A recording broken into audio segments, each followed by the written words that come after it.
Hello my dear students, कैसे हैं आप सब लोग।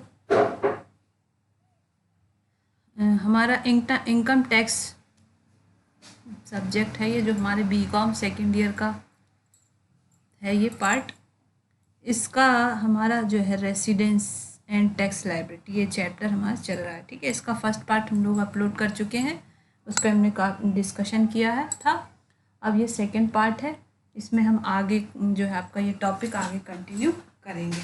तो जो है अगर आपको पिछले के वीडियो में या लेक्चर में कोई भी कन्फ्यूज़न हो तो आप कमेंट के थ्रू पूछिएगा। ठीक है, और जो बच्चे अभी फर्स्ट टाइम देख रहे हैं ये वाला वीडियो, इससे पहले का जो है पार्ट 1 आप देख लीजिए, तभी आपको आगे समझ में आएगा। तो okay let's start our topic.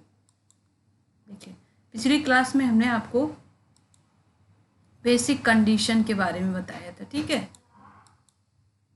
तो जो हमारे रेसिडेंशियल या नॉन रेसिडेंट होने के लिए जो हमारी कंडीशंस हमने आपको बताया था कि 2 बेसिक कंडीशंस हैं, जिसमें से कि एनी वन का फुलफिल होना कंपलसरी है। ओके, जो कि ये है। ठीक है, ये हमारा अंडर सेक्शन 6 सब सेक्शन 1 के तहत ये हमारी कंडीशंस आती हैं। ठीक है, देखिए अब जैसे फर्स्ट कंडीशन क्या थी, इंडिया में जो है 182 डेज या इससे मोर रहा हो वो पर्सन, इंडिविजुअल या जो भी व्यक्ति है। और सेकेंड हमारी कंडीशन क्या थी कि अगर वो मान लीजिए 182 डेज नहीं रुक रहा है, तो हम ये देखेंगे कि वो कम से कम 60 डेज रहा हो या इससे ज़्यादा रहा हो। ठीक है, और इस 60 डे की कंडीशन के साथ एक चीज़ हमें और देखनी होगी, अगर वो और ये कब हमें देखना है, रिलेवेंट प्रीवियस ईयर में। ठीक है, रिलेवेंट प्रीवियस ईयर में 180 डे रहा हो वो। ठीक है, 182 डे रहा हो रिलेवेंट प्रीवियस ईयर में। और अगर ये वाली नहीं हो रही है फुलफिल, तो अब हम ये नेक्स्ट वाली क्या देखेंगे कि रिलेवेंट प्रीवियस ईयर में तो 60 या मोर डेज रहा हो, और इसके साथ ही साथ रिलेवेंट ईयर के प्रीसीडिंग 4 ईयर्स देखेंगे, उन 4 ईयर्स को मिला के 365 डेज वो इंडिया में रुका हो। ठीक है, तो यहाँ पे 60 + 365 की कंडीशन हो गई, और यहाँ 182 डेज की। तो ये 2 हमारे कंडीशंस हैं, इन दोनों में अगर एनी वन फुलफिल होगा या बोथ भी फुलफिल होगा तो वो रेसिडेंट होगा। लेकिन रेसिडेंट होने के लिए कम से कम एक कंडीशन को फुलफिल होना है, सेटिस्फाई करना बहुत ही ज़रूरी है। ठीक है, और अगर दोनों में से कोई भी कंडीशन हम फुलफिल नहीं कर रहा है वो व्यक्ति इंडिविजुअल, तो वो हमारा नॉन रेसिडेंट माना जाएगा। इतना हमने आपको पिछली क्लास में समझाया था। ठीक है, अब हमने आपको बताया था रेसिडेंट के भी 2 पार्ट होते हैं। ठीक है, पहले हमने बताया था एक रेसिडेंट होता है और एक होता है नॉन रेसिडेंट। नॉन रेसिडेंट, अब रेसिडेंट के 2 पार्ट हैं। रेसिडेंट के 2 पार्ट कौन से हैं, एक है रेसिडेंट ऑर्डिनरी रेसिडेंट, ठीक है, ROR, इसको शॉर्ट में हम बोलेंगे ROR, और दूसरा हमारा R resident not ordinary resident. ठीक है, तो RNOR ये हमारा हो जाएगा। ठीक है, तो रेसिडेंट के 2 पार्ट कौन से होगा, एक हो गया रेसिडेंट ऑर्डिनरी रेसिडेंट, और रेसिडेंट तो है इसमें क्या हो जाएगा हमारा, रेसिडेंट तो है पर बट नॉट ऑर्डिनरी रेसिडेंट, और यहाँ पे रेसिडेंट एंड ऑर्डिनरी रेसिडेंट। अब इन दोनों की कंडीशन के लिए, ये दोनों हमारी कब होंगी, इसके लिए कुछ एडिशनल कंडीशंस है, उसको फुलफिल करना कंपलसरी होता है। ठीक है, पर उससे पहले हमें एक टॉपिक और क्लियर करना है, जो हमारी बेसिक कंडीशन है उसकी कुछ एक्सेप्शंस हैं। ठीक है, कंडीशन बेसिक कंडीशन जो है नंबर 2, इसके कुछ एक्सेप्शंस हैं। वो क्या क्या एक्सेप्शंस हैं, ठीक है, तो ये जो हमारे एक्सेप्शंस हैं ये क्या है, इसमें क्या बताया गया है, जो हमारा एक्सेप्शन जो बेसिक कंडीशन है कि he must be in India for 60 days, ठीक है, और मोर, और इन relevant previous year, and in preceding 4 previous year he must be in India for 365 days or more, does not apply in following cases। ठीक है, तो ये जो हमारा सेकेंड कंडीशन है 60 + 365 वाली बेसिक कंडीशन, यहाँ पे कुछ केसेस हैं जिसमें ये जो है आपकी बेसिक कंडीशन ये वाला अप्लाई नहीं होगा, और उस ऐसे कंडीशंस में आपको ये देखना होगा कि वो बंदा, वो इंडिविजुअल जो हमारा बेसिक कंडीशन नंबर 1 है, वो क्या है, हमारा बेसिक कंडीशन नंबर 1 है 182 डेज वाला, वो कवर कर रहा है, फुलफिल सेटिस्फाई कर रहा है या नहीं कर रहा है। अगर वो कर रहा है तो वो माना जाएगा रेसिडेंट, और अगर नहीं फुलफिल कर रहा है तो वो क्या माना जाएगा, नॉट रेसिडेंट। ठीक है, तो यहाँ पे जो कुछ कंडीशंस अभी हम आपको बताएंगे उसमें आपको ये ध्यान रखना है, इन 3 कंडीशंस में आपकी बेसिक कंडीशन नंबर 2 को हम कंसीडर नहीं करेंगे। यहाँ पे ये हमारी कंडीशन अप्लाई नहीं होगी। ऐसे केसेस में हम ये चेक करेंगे कौन सी कंडीशन, 182 डे वाली। अगर ये सेटिस्फाई कर रहा है तो रेसिडेंट, और सेटिस्फाई नहीं कर रहा है तो नॉन रेसिडेंट। ओके, क्लियर होगा। अब देखिए वो कंडीशंस कौन कौन सी हैं हमारी। ठीक है, फर्स्ट कंडीशन है इंडिविजुअल, है ना, जो कोई ऐसा इंडिविजुअल हो, वो क्या हो, सिटीजन हो इंडिया का, इंडिया का क्या है, भारत का नागरिक हो, लिविंग इंडिया। ठीक है, ऐसा व्यक्ति जो भारत का नागरिक हो, वो भारत को या इंडिया को छोड़ के जा रहा हो। ठीक है, जा रहा हो हमेशा के लिए, और कौन से पर्पस से, for the purpose of employment outside India. मतलब उसका पर्पस क्या होना चाहिए, जो आउटसाइड इंडिया वो जा रहा हो एम्प्लॉयमेंट के पर्पस से, तो ये कंडीशन आपकी यहाँ पे अप्लाई नहीं होगी। फॉर एग्जाम्पल मान लीजिए कोई पर्सन इंडिया से जा तो रहा है पर वो घूमने के पर्पस से जा रहा है, ठीक है, तो वहाँ पे ये नहीं होगा। बस आपको ये देखना है वो व्यक्ति अगर भारत छोड़ के जा रहा हो, साथ में भारत का नागरिक हो, तो और क्यों जा रहा हो, for the purpose of employment outside India, Bharat से बाहर रोजगार करने के लिए, या कोई जॉब लग गई उसकी, तो अच्छी जॉब लग गई है, अच्छी अपॉर्चुनिटी मिली है, तो वो जॉब करने के पर्पस से जा रहा है। तो वहाँ पे ऐसे केसेस में हम सेकेंड कंडीशन को चेक नहीं करेंगे। ऐसे केसेस में हम फर्स्ट कंडीशन चेक करेंगे 182 डेज वाली। अगर ये फुलफिल कर रहा है तो रेसिडेंट, और नहीं फुलफिल कर रहा है तो नॉन रेसिडेंट। वहाँ हम सेकेंड कंडीशन की ओर जाएंगे ही नहीं। ठीक है, तो ये फर्स्ट केस है। सेकेंड केस क्या है, इंडिविजुअल हो कोई, और क्या हो, सिटीजन ऑफ इंडिया। ये भी आपको ध्यान रखना है, इंडिविजुअल हो और सिटीजन ऑफ इंडिया हो, living India as a member of crew of Indian ship, है ना, कोई इंडियन शिप है उसका मेंबर हो। ठीक है, तो जो आपकी शिप है, जहाज हैं जो आप देखते हैं उनसे के माध्यम से बिजनेस होता है, वो अपना घूमते रहते हैं पूरे ऑल इंडिया पे, उस पे अपने पानी में, और अपना बिजनेस करते रहते हैं। ठीक है, तो ऐसे केस में भी हमारा सेकेंड कंडीशन अप्लाई नहीं होगा। यहाँ पे केवल हमारा फर्स्ट कंडीशन अप्लाई होगा, यानी कि अगर 182 डेज इंडिया में है तो रेसिडेंट माना जाएगा, और 182 डेज नहीं है हमारे, वो इंडिया में नहीं रहता है, तो उसे नॉन रेसिडेंट मान लिया जाएगा उस फाइनेंशियल ईयर के लिए। ठीक है, हमेशा के लिए नहीं मान लिया जाएगा, उस फाइनेंशियल ईयर के लिए। ठीक है, तो ये हमें रेसिडेंशियल स्टेटस को क्या करना होता है, हर ईयर निकालना होता है।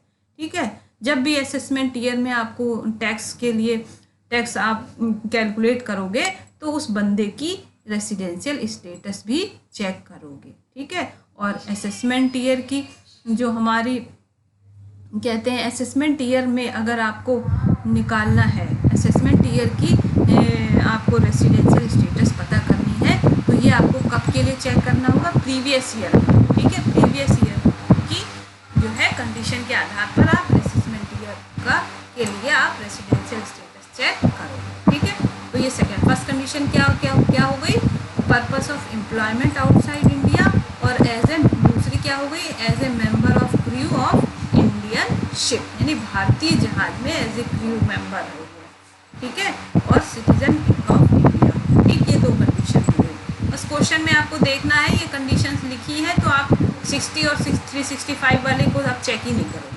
182 वो कवर कर रहा है, सेटिस्फाई कर रहा है, तो it means he is resident, और अगर इसका अपोजिट है, वो नहीं कर रहा है 182 डेज की आपकी जो है बेसिक कंडीशन को, तो वो आपका क्या हो जाएगा, non resident for the related previous year. ठीक है, रिलेटेड फाइनेंशियल ईयर। ठीक है, अब तीसरी कंडीशन क्या है, ध्यान से सुनिएगा, जो इंडिविजुअल हो और क्या हो, सिटीजन ऑफ इंडिया, और पर्सन ऑफ इंडियन ओरिजिन, है ना।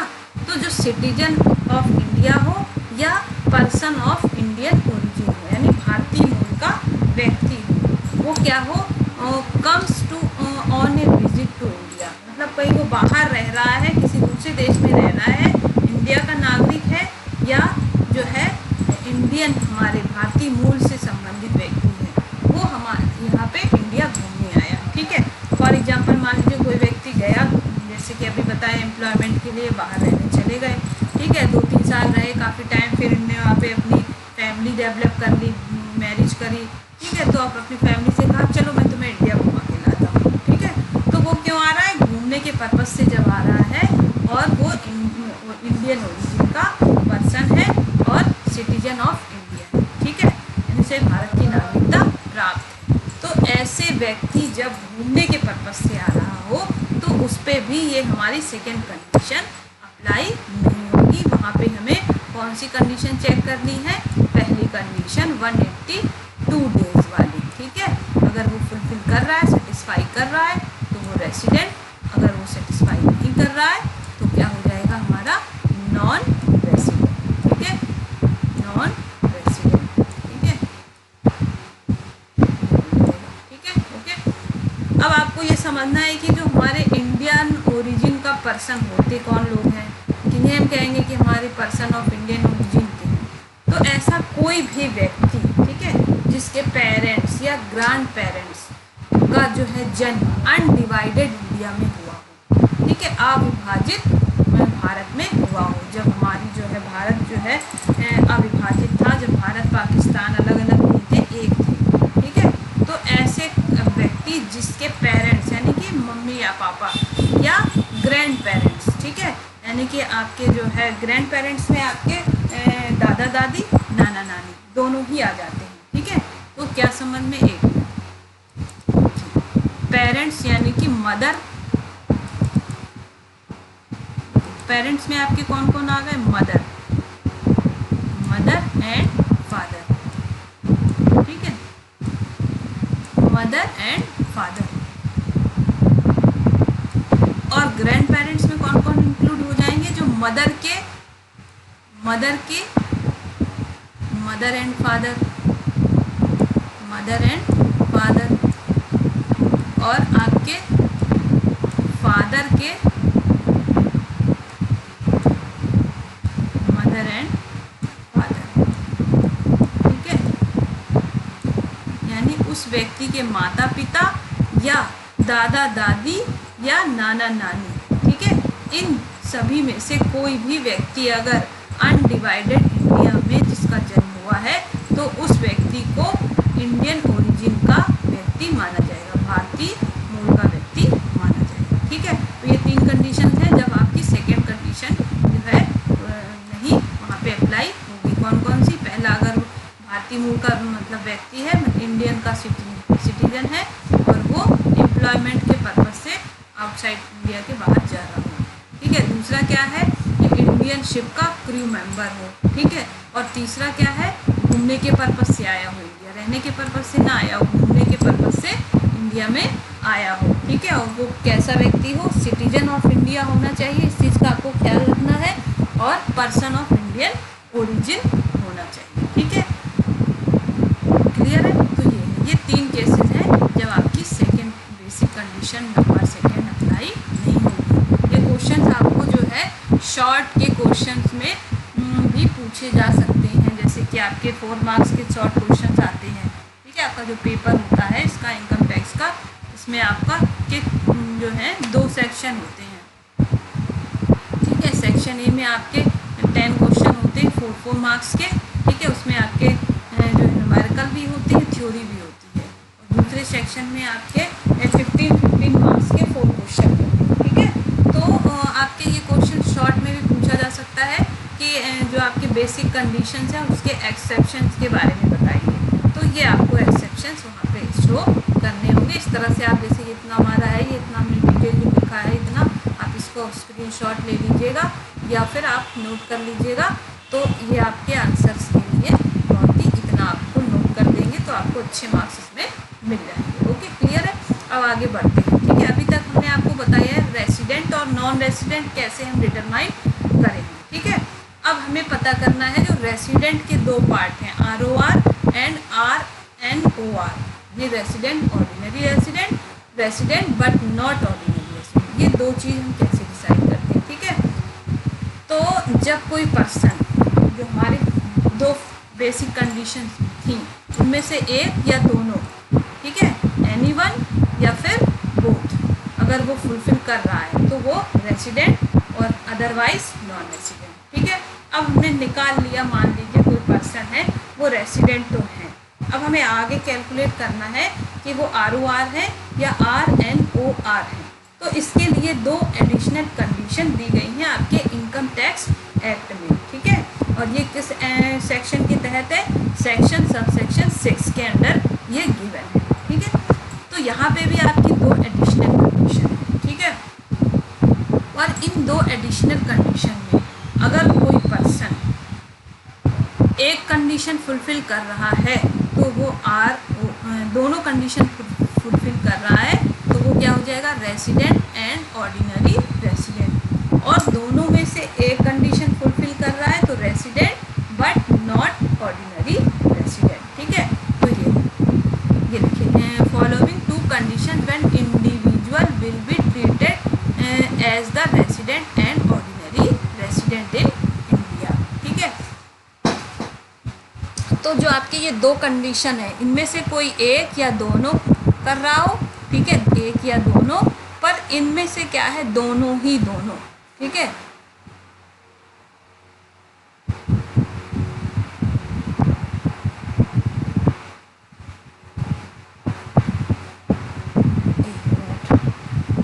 ओके, क्लियर है। जब ये जो दो एडिशनल कंडीशन अभी हम आपको बताएंगे इनमें से अगर दोनों उसने फुलफिल किया है तो वो क्या हो जाएगा आपका रेसिडेंट और एंड ऑर्डिनरी रेसिडेंट, ठीक है। तो ये दो कंडीशंस क्या है, सबसे पहली कंडीशन क्या है, अब हमने चेक कर लिया कि वो रेसिडेंट है, ठीक है।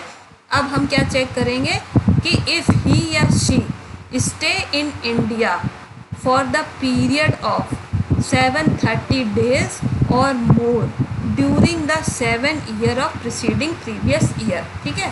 प्रीवियस ईयर में हमने चेक कर लिया कि वो 182 डे रुका है। अब हम उसके प्रीवियस ईयर के जो है आपके प्रिसीडिंग 7 years को चेक करेंगे और उन 7 years में कैलकुलेट करेंगे कि कुल मिला के वो कितने दिन रुका है, ठीक है।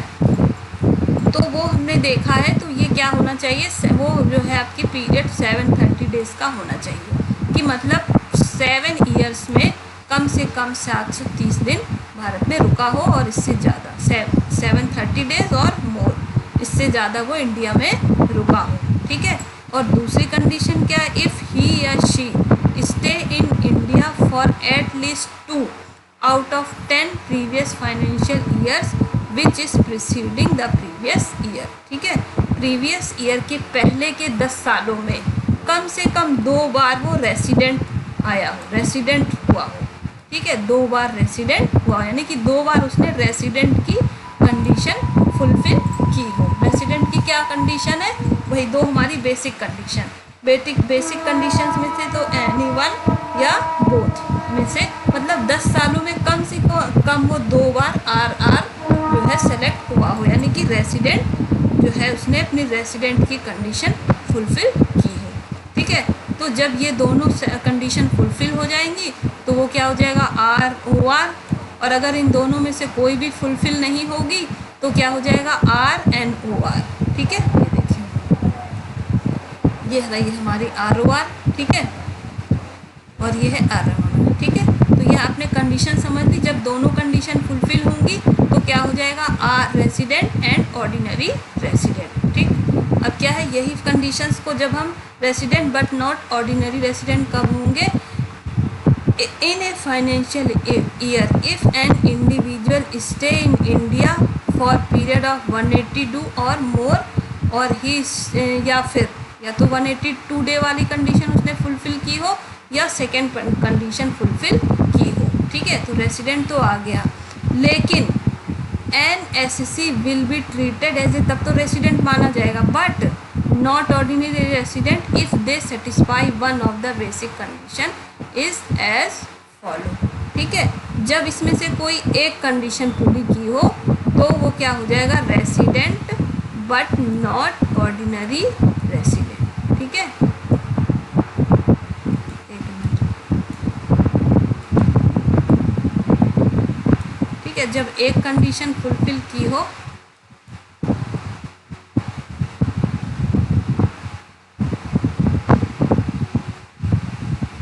एक कंडीशन पूरी करी हो तो हम क्या मानेंगे, रेसिडेंट नॉट ऑर्डिनरी रेसिडेंट। ठीक है, और बस आपको ये कंडीशंस लर्न करनी होंगी। ठीक है, ये कंडीशन हमारी क्या है, बेसिक कंडीशन क्या है और हमारी एडिशनल कंडीशंस क्या है।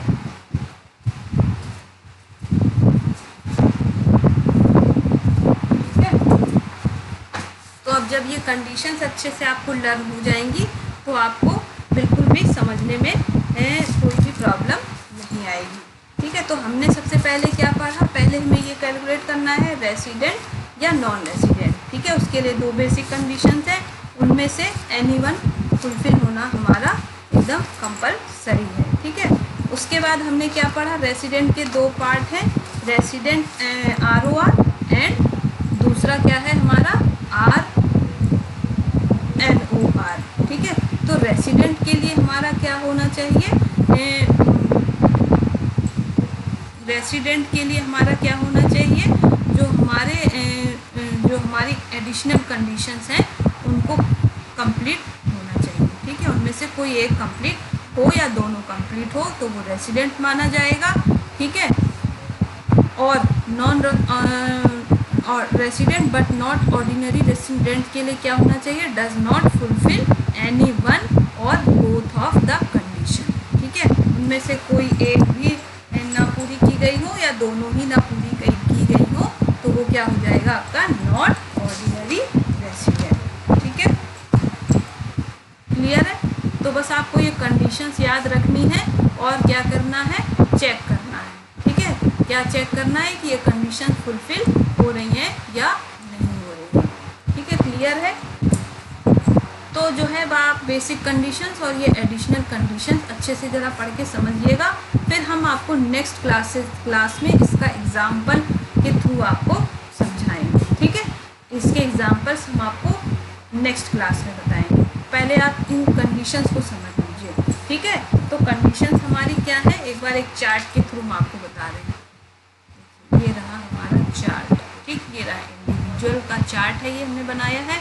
ठीक है, ordinary resident, resident but not ordinary resident और ये नॉन रेसिडेंट। ठीक है, ऑर्डिनरी रेसिडेंट कब होंगे, जब आप क्या करेंगे कि इन दोनों में से, ठीक है, ये दो जो हमारे हैं क्या बेसिक कंडीशन, इनको कंप्लीट करेंगे।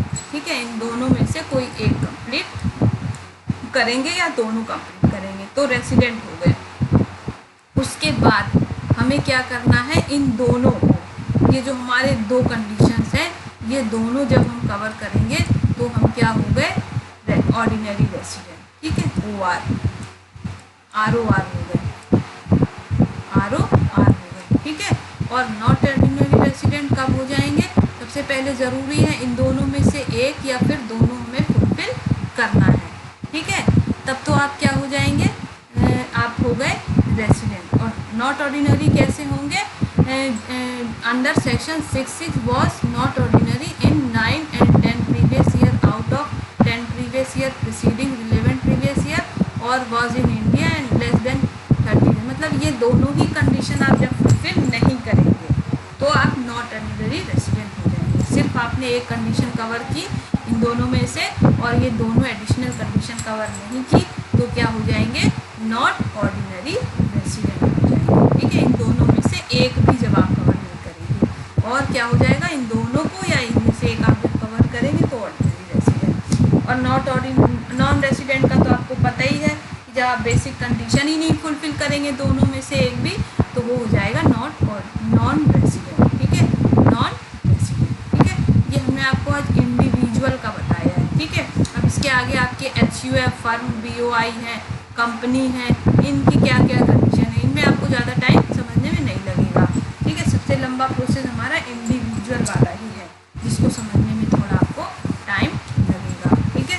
क्लियर है। और हम नेक्स्ट क्लास में आपको क्या बताएंगे, इसका जो है क्या कह रहे थे, इसके एग्जाम्पल्स आपको कुछ बताएंगे। ठीक है, अब कुछ इम्पॉर्टेंट पॉइंट्स हैं, ये आप देख लीजिए।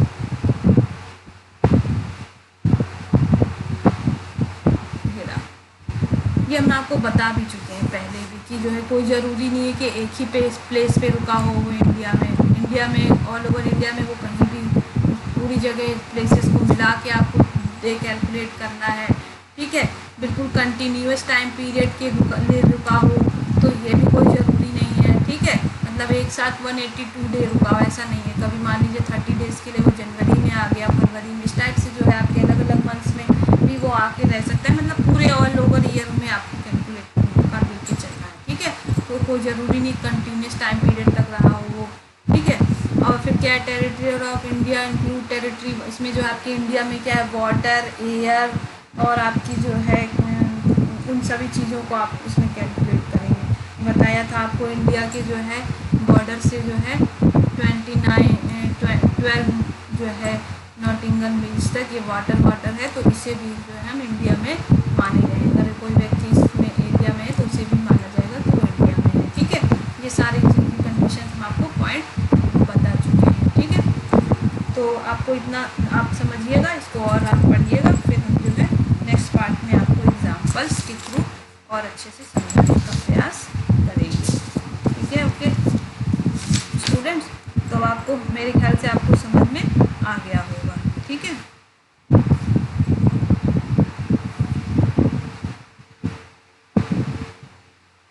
क्लियर है। तो ROR कब हो जाएगा, जब वो दोनों कंडीशंस को फुलफिल करता हो। ठीक है, यानी ROR होने के लिए क्या करना है, हमारे दोनों ही एडिशनल कंडीशन को फुलफिल करना है। ठीक है, बेसिक कंडीशंस में से कोई एक या दोनों। ठीक है, और लगा है यहाँ पे कोई एक या दोनों। ठीक है, और इसमें क्या है शर्त, ये दोनों ही कवर करना है, तब वो ROR हो जाएगा। ठीक है, और resident but not ordinary resident क्या होगा, या तो दोनों ही वो कवर नहीं करता या इनमें से एक भी ना करता। ठीक है, तो वो क्या हो जाएगा आपका नॉट ऑर्डिनरी रेसिडेंट। अतिरिक्त दोनों ही आपकी शर्तें जो है एडिशनल को पूरी नहीं करता हो या केवल एक शर्त को पूरा करता हो। ठीक है, मतलब अगर वो एक कर रहा है पूरा तो भी वो NROR होगा। ठीक है, और दोनों नहीं पूरा कर रहा है तब तो है ही। ठीक है, मतलब कि यहाँ पे क्या है, आपको ROR होने के लिए दोनों ही कंडीशन फुलफिल करना कंपलसरी है, एडिशनल वाली। ठीक है, ओके स्टूडेंट्स, आज के लिए इतना ही रखते हैं और इसका जो है हम आगे और भी ऐसे करते रहेंगे। और आप लोग हमारे वीडियोज़ अगर आपको अच्छे लग रहे हैं तो लाइक करिए, शेयर करिए और कमेंट करिए। ठीक है, okay, thank you for watching this.